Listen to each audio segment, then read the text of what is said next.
పస్కా పండగ సమీపింపగా యేసు యెరూషలేమునకు వెళ్ళి దేవాలయంలో ఎడ్లను గొర్రెలను పావురములను అమ్మువారును రోకలు మార్చువారును కూర్చుండట చూచి త్రాళ్లతో కొరడాలు చేసి గొర్రెలను ఎడ్లనన్నిటినీ దేవాలయంలో నుండి తోలివేసి రోకలు మార్చువారు రోకలు చల్లివేసి వారి బల్లలు పడద్రోసి పావురములు అమ్మువారితో వీటిని ఇక్కడ నుండి తీసుకొని పొండి, నా తండ్రి ఇల్లు వ్యాపారపుటిల్లుగా చేయకూడని చెప్పాను.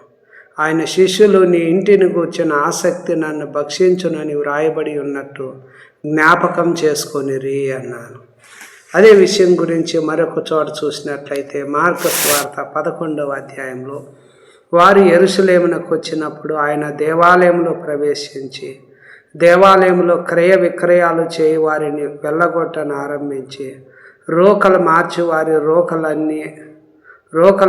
వారి బల్లలను గువ్వలము వారి పీఠములను పడద్రోసి దేవాలయం గుండా ఏ పాత్రైనను ఎవరిని తేనీయకుండాను. మరియు ఆయన బోధించుచు నా మందిరము సమస్తమైన అన్యజనులకు ప్రార్థనా మందిరం అనబడును అని వ్రాయబడలేదా? అయితే మీరు దానిని దొంగల గుహగా చేసితిరి అనే విషయం చెప్తున్నాను. మరొక చోట మత్తయి సువార్త 21వ అధ్యాయంలో చూసినప్పుడు యేసు మందిరం గురించి దేవాలయం గురించి ఏమంటున్నాడంటే, యేసు దేవాలయంలో ప్రవేశించి క్రయ విక్రయాలు చేయి వారిని అందరినీ వెళ్ళగొట్టి రోకలు మార్చి వారి రోకలను బల్లలను గువ్వలమ్ము వారి పీఠములను పడద్రోసి నా మందిరము ప్రార్థనా మందిరం అనబడును అని వ్రాయబడి ఉన్నది. అయితే మీరు దానిని దొంగల గుహగా చేసేది వారనెను. గ్రుడ్డివారును కుంటివారును దేవాలయంలో ఆయన యొద్దకు రాగా ఆయన వారిని స్వస్థపరచెను.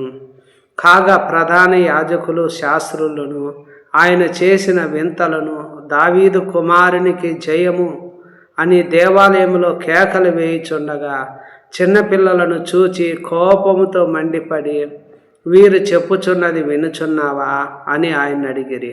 అందుకు యేసు వినుచున్నాను, బాలుర యొక్క చంటి పిల్లల యొక్కయు నోట స్తోత్రము సిద్ధింపజేసి తిని అను మాట మీరెన్నడూ చదవలేదా అని వారితో చెప్పి వారిని విడిచి పట్టణం నుండి బయలుదేరి బేతనీయాకు వెళ్ళి అక్కడ బస చేసెను.